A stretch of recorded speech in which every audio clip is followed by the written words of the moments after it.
bantuan kemanusiaan atas bencana alam gempa bumi dari beberapa waktu yang lalu,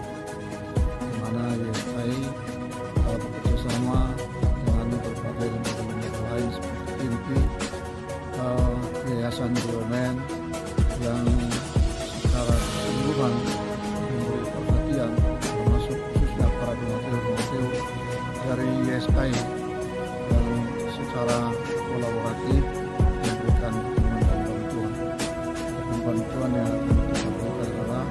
sebanyak 3.800 sak semen